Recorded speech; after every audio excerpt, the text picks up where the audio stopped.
Beautiful people in the world. African Times News. This is the inaugural podcast for the African Times News. I'll be hosting this part of the segment. It's your favorite sailor, the MC, the Mungu Umeme, surface warfare, air warfare qualified, the Mungu Umeme. And I'm happy to be bringing this African Times News into fruition, monetizing aspects of it so that we can ensure media platforms that represent our self-determined interests that's not compromising, that's telling narratives of affirmations. As a skilled tradesman, as a business owner, as a homeowner, since I was 19, we're going to be documenting the real estate moves of due diligence investments. That's going to be in association with the International Black Forum. That's blackforumsolution.com. We're going to be documenting these types of business affirmations.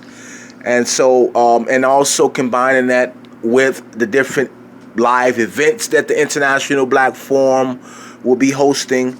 And so it's important that the African Times News is complementary to that, the current events, critical thinking of a lot of the events that's going on in the world.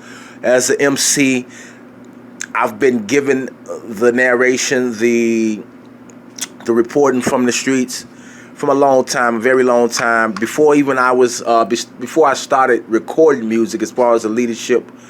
From a leadership vantage, growing up in the community, being a mentor, always being someone who's always been looked up to. I'm someone who, is paramount. I feel it's a duty for me to be on the forefront of the media presentation of establishing this. It's a void. I see a lot of liabilities, even in some of the media who I love. We always see spots, something that we think could be done better. I get feedback from people like with some of the uploads I've done. Hey, you might need to get a better mic or something like that. But one criticism that I don't think I will have, as far as the liability, is self-determination and being compromising, and as far as the structure that we must have and the philosophy and marital types of situations, as far as the family household, those key tangibles that we need to historically that we had throughout civilization that ensure our survival and our ability to manifest and build generationally.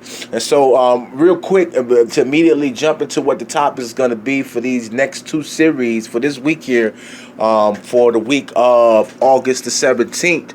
We're going to be talking about, the presidential campaign is coming up in the U.S. And this campaign in the U.S. has global ramifications. The U.S. presidential election has global ramifications. Each hoax that has occurred since 2016, each hoax that has occurred has been globally narrated. It's been, you've had global leaders comment towards domestic U.S. affairs in a way that's been unprecedented. This way that the leaders have been commenting on U.S. domestic affairs, even though there hasn't been heightened U.S. intervention. And as far as maybe the exception being Venezuela, maybe some could argue, but there hasn't been any overthrowing of any governments or anything like that. And when those events have been occurring, under under his father, with Hussein Jr., with Libya, none of these world leaders were in condemnation of the United States the way that they are of Trump being, nation first. So, as I said, each one of these hoaxes have been designed. We're a Pan-African critical thinking journalistic entity that we're establishing real quick as well. Glad to have back Aisa Zemba. He's going to be giving a balanced view that's representing affirmations of of Joe Biden and Kamala Harris. He seems confident in doing that. He's uncompromising in Pan-Africanism. He's maybe drunk a little Kool-Aid here, but I'm grateful that he's going to be represent a balanced view with this presidential situation and representing Kamala. And as Vice President Joe Biden, he's gonna do that. Good luck. Hopefully, he can find some things that he can present. He's told me already that he sees 40% blackness in Sister Kamala. I've seen some birth certificates that begs to differ with that. So, hopefully Aisa Zemba doesn't pull our leg too much. But he's definitely an exceptional journalist. He's worked with the African Times News before on the continent. He's based in Nairobi. And during that time, we got some great response on the Facebook platform for the African Times News. So we're going to be virtually on the Facebook platform. We have a channel that we're going to be sharing with the African Times News. I'll be sharing the Freelife Records channel on YouTube with the African Times News, as well as the International Black Forum's YouTube channel. We're going to be sharing the news that we do, the podcast that we do for African Times News. It's going to be uploaded to the International Black Forum's YouTube channel. And soon we're going to get a website for the African Times News. Ideally, that's what we want to do. We want to have the website. We want to have subscriptions. And then these subscriptions can also get the subscribers benefits towards the other entities that will be associated within the umbrella of the International Black Forum, the different businesses that we'll be promoting there, the different artists. So we're going to continuously update the incentives for having those subscriptions that you can review, and we'll do shows that specifically dealing with the subscriptions. Be sure to check out the description box to be familiar with the applicable links for the African Times News, the International Black Forum. Hit the like button, hit the subscribe, please share so that people can be familiar with critical thinking, philosophy of Pan-Africanisms, and also so you can be aware of the monetizing means that we're going to be providing so that we can ensure that the proper communication and positive affirmations are made available, so that we can keep you available with the events, the fundraising, the financing that we'll be putting, the funding that we'll be doing, the self-determined cash funding, if you will, towards real estate investments. The International Black Forum is a platform where businesses crowdfund towards their businesses.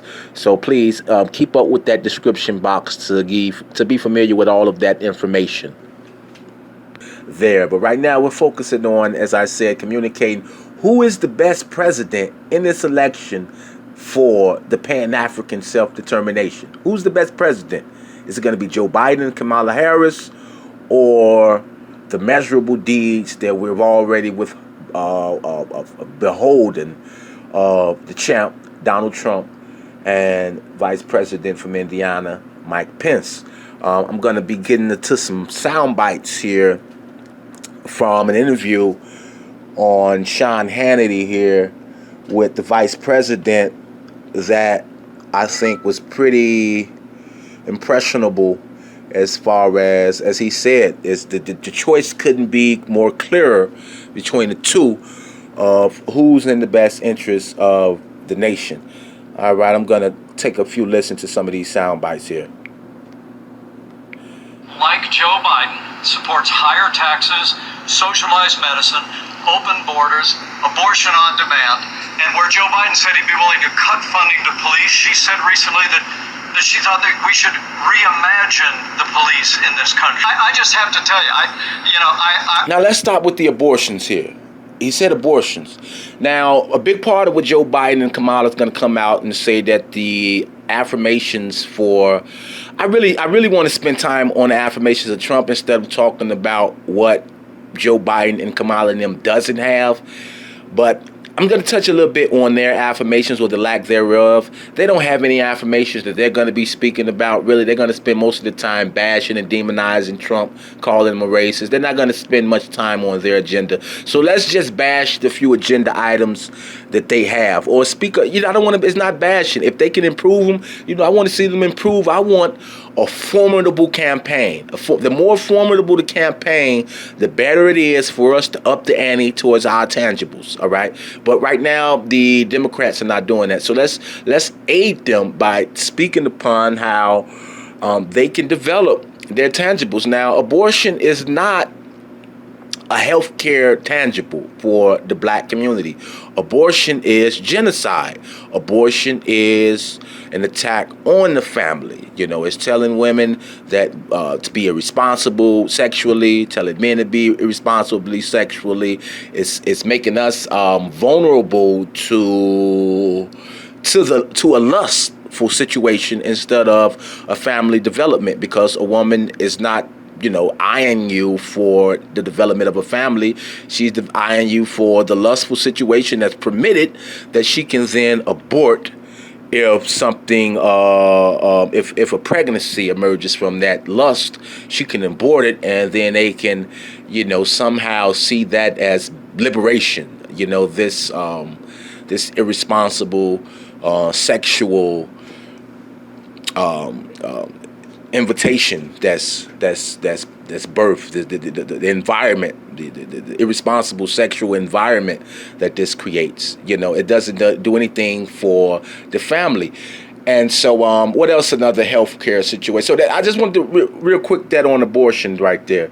The taxation. That is, if you're talking about all of the welfare, the Section 8, these things are paid for with taxes. And so, you know, I'm not going to say that's a bigger tax burden than, say, maybe the military or things of that nature, but I would rather have that money going towards things that will develop family. Like he said, the school vouchers, where, you know, you're allowing the children to pick education that's going to be beneficial to their development.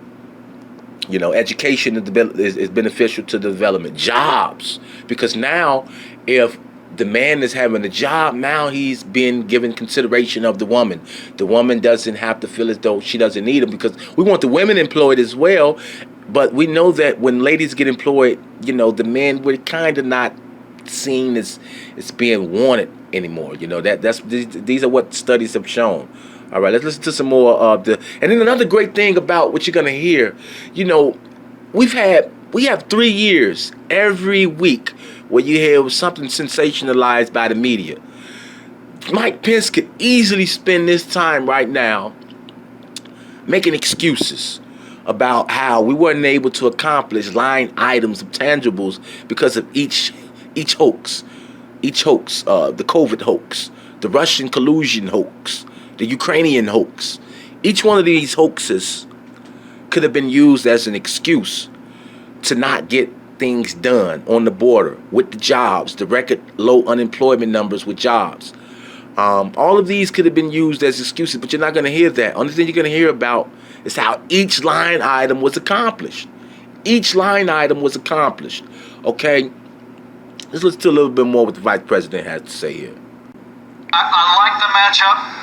It's on. President Trump has seen us through the worst pandemic in 100 years, and how we've already created more jobs in the last 3 months than Joe Biden and Barack Obama created in their 8 years in office. I'm excited. 33 years. So that's the bottom line. If we got jobs, we have money to invest here in the country. We have money to invest on the continent. We have more money to invest throughout the diaspora. That's what we need. We need jobs, families, and then it's up to us to use self-determination to accomplish every other thing that we need done. Justice reform, if we have more money, the justice reform is embedded within there. We have more structural homes. We have both parents in the homes. We have children who are more focused on their studies and are less vulnerable to being led astray. Okay, as I said, the more you have these hoaxes, the more black self-determination is sabotaged, is usurped, is Trojan horsed with false pretense, Black Lives Matters, They're told that if the black vote that voted for Trump, we're told from the Russian hoax that, hey, the Russians made us vote for Trump, so the Russian hoax, make the black vote look bad. We did all this fighting for the vote. We crossed the bridge for John Lewis, and now, we can't vote. We don't know how to vote with what we don't know how to vote, even though we fought dogs to vote. Now we don't know how to vote, after we beat off the dogs. We don't know how to vote. We shouldn't even try to vote after we beat off the dogs. Let's give that responsibility to the post office with the next hoax, okay? So the self-determination that was accomplished with the voting rights and the civil rights, let's throw away that. Then let's make that a hoax with another hoax to give those responsibilities of voting that we fought and got bitten by. Let's give that responsibility off to the post office. Another hoax, okay? So what's another hoax that making us look bad? Even on the healthcare front with the COVID, who's more susceptible? It's a Chinese virus. The president tells us, okay. But who's being made the face of? Even Brother T. West in Afro Synergy, he spends a lot of time caping for China in that regard. I respect Elder T. West. I've told him how I feel about him caping for China on that regard. But he's saying that it emerged and started in Fort Detrick and Maryland. So even if it emerges in Fort Detrick and Maryland, what the media is going to be able to do in these situations, and what they've done in multiple cities, is say that, blacks are more susceptible to the COVID. So now the healthcare situation and the next hoax, we're the face of COVID. So the longer these situations are shut down, the more we can be made the face of another medical tragedy, another global medical tragedy, where you have blacks being kicked out of, paying rent and then being kicked out after paying rent in China, being made the face of this COVID that we're in cahoots with. We're co-signing this, being made the face of it by wearing the mask every day and saying we shouldn't send our kids to school and volunteering for each hoax that they put down and put out, as was just basically a side campaign against Trump. That's all it is, to say, hey, he lost control during COVID. The economy is bad because of him, even though COVID caused it. Let's ignore all of, they've been praying for the collapse of the economy from day one since he's been having those recoveries. And another thing that shows these guys are false pretenses, don't just take it from me. Look at what occurred. They did all this devastation throughout the city in Chicago. But when you come to these hoods where you got solidified grassroots, a sophisticated grassroots who understand what's going on, okay, now your reign of terror came to an end when you came to where I conceived my first son on Earth on my birthday, for the Earth Day, to be born on the Earth Day in 2009. When you came to Inglewood, they told you, if you're not from Inglewood, get the F from around here, And so, that shows you the grassroots is not going to tolerate the false pretenses, So, I'm not going to be long-winded. I think I got some more segments of the vice president here. I thought I was going to be long, but I don't have to be long. The choice couldn't be clearer. The best benefit for Pan-Africanism is the black family, because if you have the black family in the U.S., you're going to have the most prosperity, the most wealth to invest towards our interests. So that's the choice can be clearer, and who prioritizes this. When you hear Trump and you hear Pence, the very first priority that you're going to hear, if it's not the law enforcement, it's gonna be the military, law enforcement, or the African American community. The African American community is gonna be one of the top three mentions of priority every time I hear this administration. And so of course everyone else is winning as well, but it's good to hear that a historically ignored constituency is being given the just due and priority that we need. I'm applauding T. West as well with the strategy that he's consistently been promoting as far as with the reparations. Everyone has been on board with the reparations. We're not just interested in studies of the reparations. We need executive orders and legislative acts so that checks can start being dispersed. Okay, and we'll be doing some follow-ups on that and how that could work. Defunding the police again, you can't defund the whole sector. I'm not interested in defunding the whole sector just for chaos to smear the president's record. We're not interested in creating chaos to destroy progress that's being made. Okay.